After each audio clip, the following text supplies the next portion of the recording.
నమస్కారం. ఆధ్యాత్మిక మార్గదర్శనం శుభప్రదం కార్యక్రమానికి స్వాగతం. ప్రకృతిని పరిశీలిస్తే చాలా విషయాలు అర్థమవుతాయి.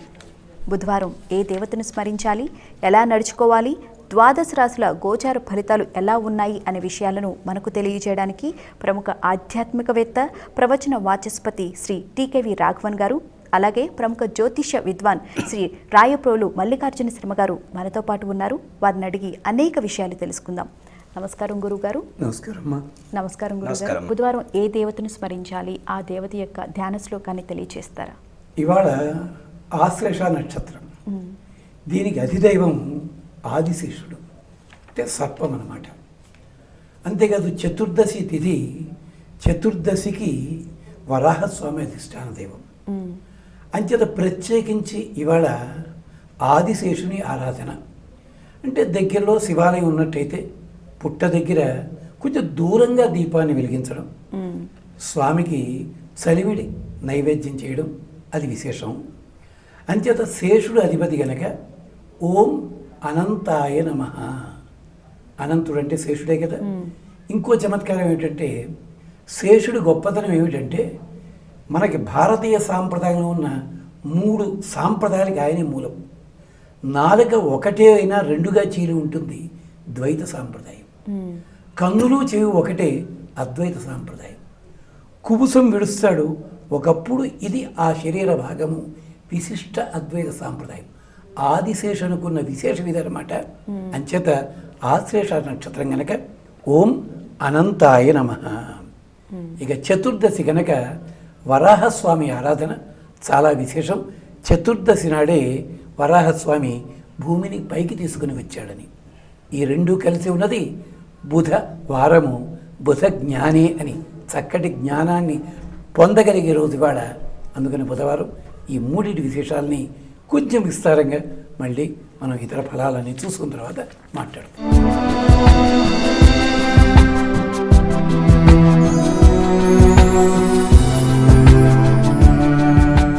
అలాగే గురుగారు, మరి బుధవారం నాటి పంచాంగాది వివరాలు తెలియచేస్తారా? పంచాంగ విశేషాలు. స్వస్తి శ్రీ దుర్ముఖనామ సంవత్సరము, దక్షిణాయనము, వర్ష ఋతువు, శ్రావణ మాసము, కృష్ణపక్షము, చతుర్దశి తిథి బుధవారము. చతుర్దశి తిథి పగలు 2 గంటల 3 నిమిషముల వరకు, నక్షత్రం ఆశ్లేష 9 గంటల 48 నిమిషముల వరకు ఉంటాయి. యోగము పరీఘ ఉదయం 8 గంటల 28 నిమిషముల వరకు, కరణము శకుని పగలు 2 గంటల 3 నిమిషముల వరకు ఉంటాయి. వర్జ్యం రాత్రి 10 గంటల 20 నిమిషముల నుండి 12 గంటల 1 నిమిషం వరకు ఉంటుంది. అలాగే దుర్ముహూర్త కాలము పగలు 11 గంటల 51 నిమిషం నుండి 12 గంటల 41 నిమిషం వరకు ఉంటుంది. ఇక అమృత ఘడియలు ఉదయం 8 గంటల 10 నిమిషముల నుండి 9 గంటల 46 నిమిషముల వరకు ఉంటాయి. రాహుకాలము పగలు 12 గంటల నుండి 1 గంట 30 నిమిషముల వరకు. యమగండ కాలము ఈరోజు ఉదయం 7 గంటల 30 నిమిషముల నుండి 9 గంటల వరకు ఉంటాయి. సూర్యోదయము 6 గంటల 2 నిమిషములకు, సూర్యాస్తమయము 6 గంటల 29 నిమిషములకు. ఇక విశేషమైనటువంటి కార్యక్రమాలు జరిపించుకునేందుకు, శివాలయాన్ని దర్శనం చేసుకునేందుకు, పరమేశ్వరుని అర్చించేందుకు, అభిషేకం చేసుకునేందుకు. అయితే వ్యాపార సంబంధమైనటువంటి అంశాల్లో కొంత అమావాస్య, చతుర్దశి సంబంధమైనటువంటి ఏమైనా నమ్మకాలు ఉన్నప్పటికీ కొన్ని కీలకమైనటువంటి సందర్భాల్లో కూడా నిర్ణయాలు తీసుకోవాల్సి వస్తుంది. కాబట్టి ఆ రకమైనటువంటి ముఖ్యమైనటువంటి సందర్భాల్లో నిర్ణయం తీసుకునేందుకు అన్ని రకములైనటువంటి శుభ కార్యక్రమాలకు కూడా ఉదయం 6 గంటల 3 నిమిషముల నుండి 7 గంటల 36 నిమిషముల వరకు శుభ సమయంగా ఉంటుంది. ఇక చక్కగా పరమేశ్వరుని అర్చించుకునేందుకు, ఆరాధించుకునేందుకు ఈరోజు చాలా ముఖ్యమైనటువంటి పర్వదినము. సరే గురుగారు, అంటే శుభ సమయము అలాగే అమృత గడియలు ఎప్పుడో చాలా చక్కగా తెలియచేశారు. మంచిదండి. అలాగే గురుగారు, ఇందాక మీరు ఓం అనంతాయ నమః అని ఒక మంత్రాన్ని చెప్పారు. మరి ఆ మంత్రం యొక్క అర్థాన్ని తెలియచేస్తారు? విశేషం ఏంటంటే, దేవికి 6 పిల్లలు పుట్టిపోయారు. 7వ వాడు సాక్షాత్ ఆదిశేషుడు వచ్చాడు. అక్కడ అంటారు, పరమం వైష్ణవం ధామ యం అనంతం ప్రజక్షతే, అనంతుడు వచ్చాడు, శేషుడు వచ్చాడు, చోటు మారాడు, ఆమె గర్భశోధన జరిగింది, అప్పుడు కృష్ణుడు బతికాడు. చమత్కారమైన కాదు ఇది. అందుకని అనంతుడు విష్ణువే, అనంతుడే ఈయన. అంతేకాదు ఓం అనంతాయన మండల్లో భగవంతునికి 7 రకాల సేవలు చేస్తాడట ఆయన. నివాస, శయ్య, ఆసన, పాదుక, అంశుక, ఆతపవారణ, ఉపధాన 7 రకాలుగా సేవ చేస్తాడు కనుక ఓం అనంతాయ నమః అన్నది వాళ్ళ యథాశక్తి జపించి, వీలైనట్టయితే శివాలయాన్ని సేవించుకుని అక్కడ పుట్ట దగ్గర దీపాన్ని వెలిగించడం, లేదు కుదరినట్టయితే నైవేద్యం పెట్టుకోవడం, ప్రదక్షిణ చేయడం, వచ్చినట్టయితే చాలా విశేషం. అనంతుడు ఎన్ని రకాలైన సేవలు చేస్తున్నాడన్నది మనకి ఆది పర్వంలో మహాభారతంలో చెప్తారు. అంచేత ఓం అనంతాయ నమః, అనంతమైన శక్తి కలిగినవాడు, కాంతి కలిగినవాడు, అనంతమైన ఈ ప్రపంచాన్నంతటినీ కూడా భరించేవాడు అని అర్థం అన్నమాట. అది ఈ మంత్రంలో ఉన్న విశేషాలు.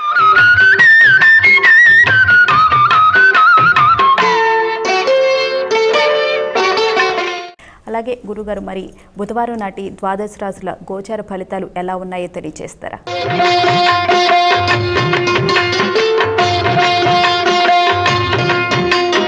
మేషరాశి వాళ్లకు సంతాన సంబంధమైనటువంటి అంశాల్లో కలిగేటటువంటి ఆలోచనలు ఏవైతే ఉంటాయో అవి కొంత ఒత్తిడికి గురి చేస్తూ ఉంటాయి. మంచి మంచి ఆధ్యాత్మిక ఆలోచనలు కూడా కలుగుతూ ఉంటాయి.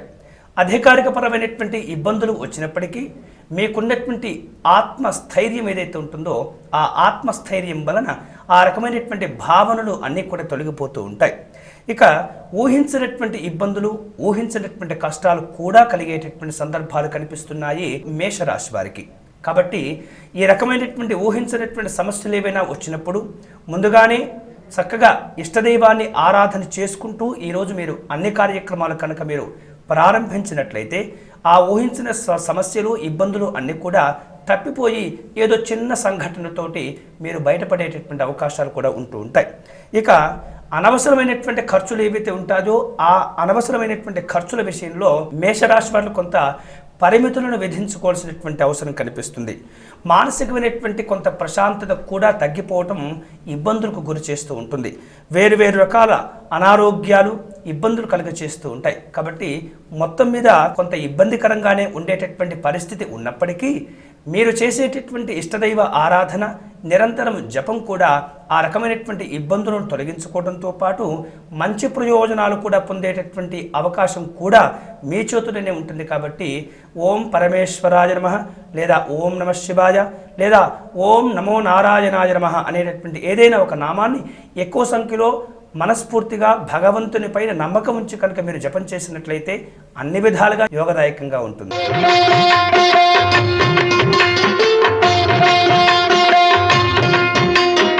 వృషభ రాశి వాళ్లకు సౌకర్యాలు వేరు వేరు రూపాలలో ఒత్తిడిని కలుగచేస్తూ ఉంటాయి. సామాజిక సంబంధాల విషయంలో కొంత మంచి మంచి అభివృద్ధి కూడా ఏర్పడుతూ ఉంటుంది. ధార్మిక సంబంధమైనటువంటి కార్యక్రమాల్లో పాల్గొనేందుకు ఏర్పాట్లు చేసుకుంటూ ఉంటారు. పిల్లల యొక్క ఆరోగ్యాల విషయాల్లో శ్రద్ధ తీసుకోవాలి. అంతేకాకుండా మీకున్నటువంటి సమాజంలో ఏదైతే గౌరవం, హోదా ఉంటూ ఉంటాయో అవి ఏమాత్రం కూడా తగ్గిపోకుండా, వాటికి నష్టం కలగకుండా మీరు తీసుకునేటటువంటి చర్యలు ఉండాలి. అంతేకాకుండా మీ వలన ఇతరులు ఎంతో కొంత ప్రయోజనం పొందడంతో పాటు మీరు కూడా ఆశించిన స్థాయిలో ప్రయోజనాలు పొందినప్పుడే మీరు చేపట్టేటటువంటి కార్యక్రమాలకు ఒక అర్థం అనేది ఉంటుంది. ఆధ్యాత్మిక దైవచింతన కార్యక్రమాల్లో పాల్గొంటూ ఉంటారు. ప్రయాణ విషయాల్లో వృషభ రాశి వారు తప్పనిసరిగా జాగ్రత్తలు తీసుకోవాలి. అంతేకాకుండా మీకు కలిగేటటువంటి ఏవైనా నూతన పరిచయాలు కనుక ఉన్నట్లయితే ఆ పరిచయాల వలన మీకు ప్రయోజనాలతో పాటు వేరువేరు రూపాల్లో మీరు ఆశించినటువంటి సౌకర్యాలు కూడా అందుకునే అవకాశం కనిపిస్తుంది.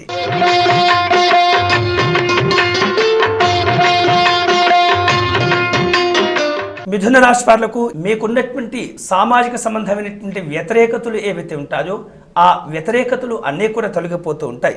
పోటీల్లో మంచి విజయాన్ని కూడా సాధించుకోగలుగుతారు. ఆధ్యాత్మిక ప్రయోజనాలు ఆనందాన్ని కూడా ఇస్తూ ఉంటాయి. మీకున్నటువంటి పరిచయాలు, మీకున్నటువంటి గుర్తింపు, గౌరవాదుల వలన సంఘంలో ఒక ఉన్నతపరమైనటువంటి స్థానంలో మీరు ఉండగలుగుతూ ఉంటారు. మీరు చేపట్టిన ప్రతి కార్యక్రమం కూడా అధికారిక స్థాయిలో మీకు సహకారం కూడా లభిస్తూ ఉంటుంది. మాటలతో కూడినటువంటి చమత్కారాలను అప్పుడప్పుడు విసురుతూ ఉంటారు. ఆధ్యాత్మిక దైవచింతన కార్యక్రమాల్లో మీకున్నటువంటి ఏదైతే భక్తి ఉంటుందో ఆ భక్తి వలన మంచి మంచి ప్రయోజనాలు కూడా పొందగలుగుతూ ఉంటారు. అధికారికపరమైనటువంటి ప్రయాణాలు ఉంటాయి, అధికారికపరమైనటువంటి చర్యలు ఉంటాయి, అధికారికపరమైనటువంటి నిర్ణయాలు కూడా మీకు ఈరోజు ప్రయోజనాల రూపంలో అందుతూ ఉంటాయి.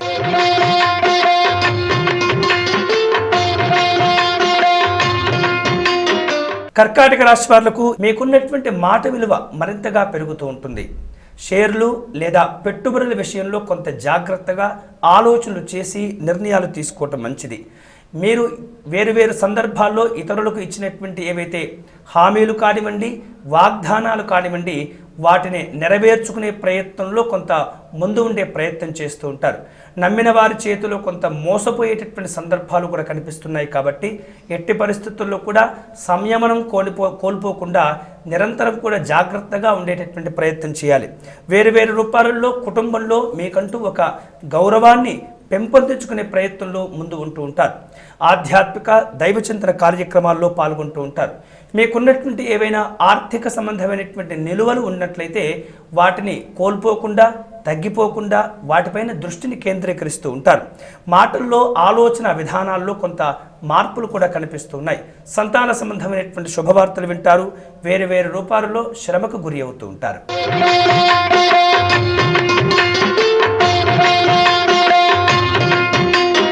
సింహరాశి వాళ్లకు మీరు చేసేటటువంటి పనుల యొక్క కారణంగానే ఒత్తిడికి గురి అవుతూ ఉంటారు. ఆధ్యాత్మిక దైవచింతన కార్యక్రమాల్లో పాల్గొంటారు. అనారోగ్య సంబంధమైనటువంటి భావనలు ఏర్పడుతూ ఉన్నాయి. సౌకర్యాల విషయంలో కొంత ఒత్తిడిని కూడా ఎదుర్కొంటూ ఉంటారు. ప్రతి విషయంలో కూడా తొందరపడకుండా ఆ కార్యక్రమానికి సంబంధించినటువంటి పూర్తి అవగాహన పెంపొందించుకున్న తర్వాతనే ముందుకు వెళ్ళటం మంచిది. అంతేకాకుండా తొందరపడి నిర్ణయాలు తీసుకోవటం వల్ల ఆర్థికంగా అలాగే వ్యవహారికంగా కూడా నష్టపోయేటటువంటి సందర్భాలు కూడా కనిపిస్తూ ఉన్నాయి. అధికారికపరమైనటువంటి కార్యక్రమాల్లో పాల్గొంటూ ఉంటారు. ఆరోగ్యాల విషయాల్లో జాగ్రత్తలు తీసుకోవాలి.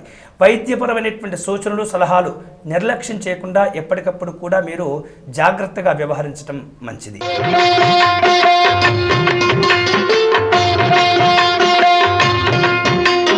కన్యారాశి వారు వ్యక్తిగత అవసరాల కోసమే వేరు వ్యక్తుల నుండి కొంత రుణ రూపంలో ఆర్థిక సంబంధమైనటువంటి సహకారాన్ని పొందుతూ ఉంటారు. ధార్మికపరమైనటువంటి కార్యక్రమాల్లో విశేషంగా పాల్గొనే ప్రయత్నం చేస్తూ ఉంటారు. అధికారిక సంబంధమైనటువంటి సమాచారాల కోసమే ఎదురు చూస్తూ ఉంటారు. అంతేకాకుండా స్నేహితులకు, బంధువులకు కలిగినటువంటి అనారోగ్యం కారణంగా వారిని కలుసుకుని పరామర్శలు చేస్తూ ఉంటారు. వృత్తి వ్యాపారాత్మకమైనటువంటి అంశాల్లో సంప్రదింపులతో ఉన్నటువంటి ఇబ్బందులను తొలగించుకునే ప్రయత్నం చేస్తూ ఉంటారు. వేరు రూపాలలో మీరు చేసేటటువంటి ఆలోచనలు, చేపట్టినటువంటి పనుల విషయంలో కొంత జాగ్రత్తగా వ్యవహరిస్తూ పట్టుదలతో ఆ కార్యక్రమాన్ని పూర్తి చేయండి. అంతేకాకుండా ఎప్పటికప్పుడు నిర్ణయాలను మార్చుకుంటూ ఆలోచనలు వేరు రూపాల్లో చేసినట్లయితే అది మీకు ఆర్థికంగా, వ్యవహారికంగా, అంతేకాకుండా శారీరకంగా కూడా మీకు నష్టం కలుగజేస్తుంది. కాబట్టి ఈ విషయంలో జాగ్రత్తలు తీసుకోవాలి. నిత్యము కూడా విశేషమైనటువంటి కార్యక్రమాలు మీరు ప్రయోజనకరంగా పొందేందుకు, అధికారుల యొక్క ప్రశంసలు పొందేందుకై విశేషంగా శ్రీ రాజమాతంగి నమః అనేటటువంటి నామాన్ని ఎక్కువ సంఖ్యలో జపం చేసుకునే ప్రయత్నం చేయండి.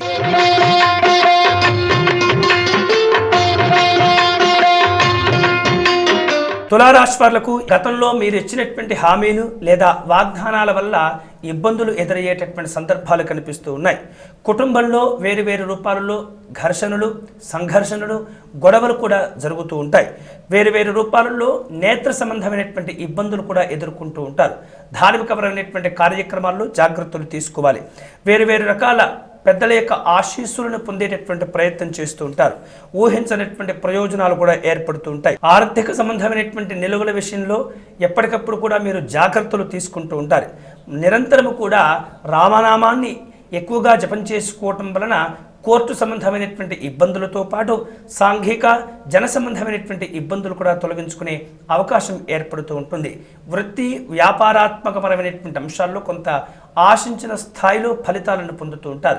వీలైతే ఎంతో కొంత మీరు శక్తివంతంగా కనుక ఉన్నట్లయితే, ఎవరైనా నేత్ర సంబంధమైనటువంటి ఇబ్బందులు కనుక ఎదుర్కొంటున్నట్లయితే, వారు పేదవారై ఉన్నట్లయితే వారికి సంబంధించినటువంటి ఆ నేత్ర సంబంధమైనటువంటి ఏదైతే శస్త్రచికిత్సలు ఉంటాయో ఆ అవసరమైనటువంటి ఖర్చులు మీరు దాన రూపంలో ఇచ్చినట్లయితే మీ నేత్ర సంబంధమైనటువంటి ఇబ్బందులు తొలగి ఆరోగ్యకరంగా ఉంటారు.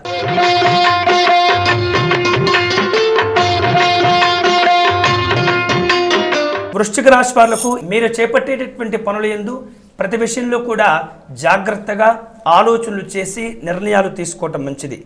వృత్తి వ్యాపారాత్మకపరమైనటువంటి అంశాల్లో అనవసరమైనటువంటి వాదోపవాదములకు దిగకుండా దూరంగా ఉండేటటువంటి ప్రయత్నం చేయండి. అంతేకాకుండా శారీరక సంబంధమైనటువంటి అనారోగ్య భావనలు తగ్గించుకునే ప్రయత్నంలో మితముగా ఆహారాన్ని తీసుకోవటం, మితముగా భాషించడం అవసరంగా కనిపిస్తుంది. సంఘంలో ఒక గౌరవప్రదమైనటువంటి స్థానం కోసమే మీరు ఆరాటపడుతూ ఉంటారు.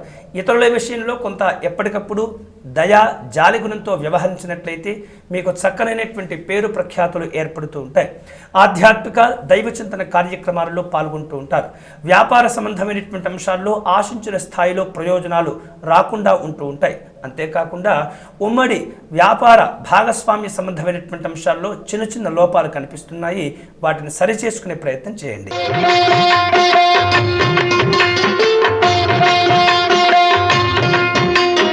ధనుసు రాశి వాళ్లకు అనవసరమైనటువంటి ఖర్చులు ఏర్పడుతూ ఉంటాయి.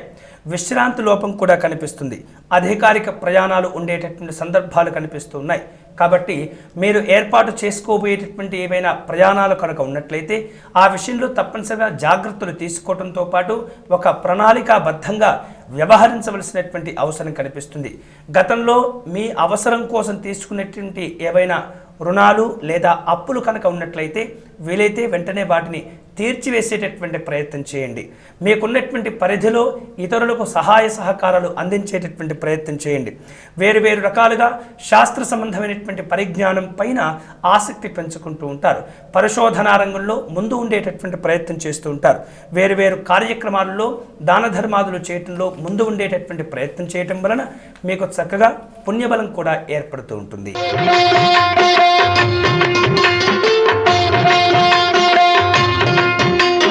మకర రాశి వాళ్లకు లాభాలు వేరు వేరు రూపాలలో దుర్వినియోగం అయ్యేటటువంటి సందర్భాలు కనిపిస్తున్నాయి. కాబట్టి ఈ రకమైనటువంటి పక్కదారుల విషయంలో తప్పనిసరిగా జాగ్రత్తలు తీసుకోవటం మంచిది. పెద్దవారి యొక్క ఆశీస్సుల కోసమే తాపత్రయపడుతూ ఉంటారు. చెడు సంబంధమైనటువంటి స్నేహాలు కనుక ఏవైనా ఉన్నట్లయితే వెంటనే వాటిని దూరం చేసుకునేటటువంటి ప్రయత్నం చేయండి. అనారోగ్య సంబంధమైనటువంటి భావనలు కనిపిస్తూ ఉన్నాయి. ఔషధ సేవ చక్కగా మీకు మేలు చేస్తూ ఉంటుంది. ఆదర్శవంతమైనటువంటి జీవనాన్ని చక్కగా మీరు ముందుకు తీసుకెళ్తూ ఉంటారు. సంఘంలో మీకున్నటువంటి పేరు ప్రఖ్యాతులు మరింతగా వృద్ధి చెందుతూ ఉంటాయి. ఆలయాలు ఆశ్రమాలు సందర్శిస్తూ ఉంటారు.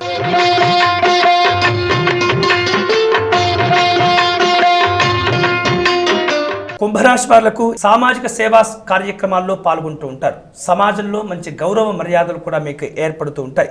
భాగస్వామ్యాల విషయంలో పెట్టుబడుల విషయంలో ఎప్పటికప్పుడు నిరంతరం కూడా జాగ్రత్తలు తీసుకుంటూ ఉండటం మంచిది.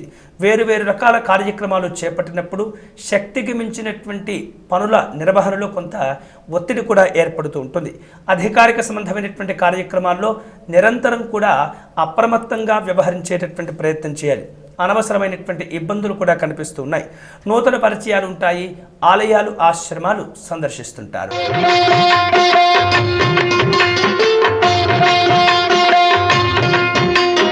మీనరాశి వాళ్లకు వ్యతిరేకతలను వేరు వేరు రూపాలలో అధిగమించి ఆశించిన స్థాయిలో శుభకరమైనటువంటి సంతోషకరమైనటువంటి ఫలితాలను పొందుతూ ఉంటారు. శ్రమాధిక్యత ఉంటుంది. మీరు పడినటువంటి కష్టానికి మంచి గుర్తింపు గౌరవాలు కూడా ఏర్పడుతూ ఉంటాయి. ప్రయాణాలపైన ఆసక్తి ఏర్పడుతుంది. మంచి వ్యక్తులతో విశేషమైనటువంటి చర్చల్లో పాల్గొంటూ ఉంటారు. ఆధ్యాత్మిక దైవచింతన కార్యక్రమాలలో మంచి పేరు ప్రఖ్యాతులు మీరు సాధించుకోగలుగుతారు. దూరదృష్టి ఉంటుంది. అనాలోచితమైనటువంటి నిర్ణయాలను తగ్గించుకోగలుగుతారు. ఔషధ సేవ ఉంటుంది. సాంఘికపరమైనటువంటి కార్యక్రమాలు చేపట్టారు. చేపట్టడంలో విశేషమైనటువంటి అభిమానులు, అనుచరుల యొక్క సంఖ్య మీకు పెరుగుతూ ఉంటుంది. విలువైనటువంటి వస్తువులు, ఆభరణాలు కొనుగోలు చేస్తుంటారు. బుధవారం ఆచరించాల్సిన నియమాలు ఏమైనా ఉన్నాయా? వీలైతే తప్పనిసరిగా శిరస్నానం చేయడం చాలా విశేషం. అది కుదరినట్టయితే కాస్త పసుపు నీళ్ళైనా పురోక్షించుకోవడం, ఇంతకుముందు చెప్పినట్టుగానే పుట్టకి ప్రదక్షిణం చేయడం. లేదు మా దగ్గర విష్ణాలయమే ఉందండి, అక్కడ హోమశాలలు ఉంటాయి, యాగశాల, అక్కడికి వెళ్ళి యాగగుండం ఉంటుంది కదా, దానికి ప్రదక్షిణం చేయడం. ఎంచేతంటే ఇవాళ వరాహస్వామి ఆవిర్భవించిన రోజు కూడాను చతుర్దశి కనుక. అంచేత ఆదివరాహస్వామి, యజ్ఞవరాహస్వామి అంటారు. వరాహం అంటే ఏమిటంటే శ్రేష్టమైన రోజు. భూమి అంటే భోగస్థానము, జలం అంటే విషయ సుఖాలు. నీళ్ళ లోపల భూమి ఉండకూడదు, నీటితో పాటు భూమి ఉండాలి. అంటే మనకి సుఖం అవసరమే, సుఖంలో జీవనం కాదు. అంటే పడవ నీళ్ళల్లో వెళ్ళాలి, పడవలో నీళ్లు ఉండకూడదు. అందుకని నీటిలో ఉన్న భూమిని పైకి తీసుకొచ్చిన రోజు వరాహస్వామి. ఆయన యజ్ఞవరాహ రూపుడు. అందుకని హోమగుండానికి నమస్కరించడం, విష్ణాలయం ఉన్నట్టయితే. లేదు శివాలయం ఉంది, అక్కడ పుట్ట ఉంది, ఆదిశేషుణ్ణి ఆరాధన చేయడం జరుగుతుంది. ఇచ్చేసి అక్కడ దీపాన్ని వెలిగించడం, చక్కగా తలిమిడి వడపప్పు అక్కడ నివేదన చేసి పసుపు కుంకుమలతో ఆరాధన చేసి అది బొట్టుగా తీసుకరించి ఇంటికి రావడం. దీనివల్ల ఏం జరుగుతుంది అంటే మనకి సంపదలు నిలకడగా ఉండడానికి, ఎక్కడైనా ఖర్చు అవుతుండే ఉదాయనది అరికట్టడానికి ఉపయోగిస్తుంది. అంటే ఒక్కరోజు చేసి ఇన్నాళ్ళు ఉపయోగిస్తుందా అంటే, ఒక్కటే మందు మనం వేసుకుంటాం, 24 గంటల లోపల మన క్షేమం కలిగించటలా. అదే పద్ధతిలో ఆదివరాహస్వామిని ఆరాధన చేయండి, ఆదిశేషుణ్ణి ఆరాధన చేయండి. ఓం అనంతాయ నమః, ఓం భూవరాహాయ నమః. అంతేకాదు శాంతాకారం భుజగశయనం పద్మనాభం సురేశం, ఈ శ్లోకాన్ని యథాశక్తి పఠించండి. తద్వారా అన్ని శుభములు, క్షేమములు కలుగుతాయి. చూశారు కదా, బుధవారం రోజు ఓం అనంతాయ నమః అనే ధ్యాన మంత్రాన్ని పఠిస్తే చాలా మంచిది అని చెప్పి పాటించాల్సిన ఆచార నియమాలతో పాటు ద్వాదశ రాశుల గోచార ఫలితాలు ఎలా ఉన్నాయి అనే విషయాలు తెలుసుకున్నాం కదా. ఇది ఇవాల్టి ఆధ్యాత్మిక మార్గదర్శనం శుభప్రదం కార్యక్రమం. రేపటి ఆధ్యాత్మిక మార్గదర్శనం శుభప్రదం కార్యక్రమంలో మళ్ళీ కలుసుకుందాం. అంతవరకు సెలవు. నమస్కారం.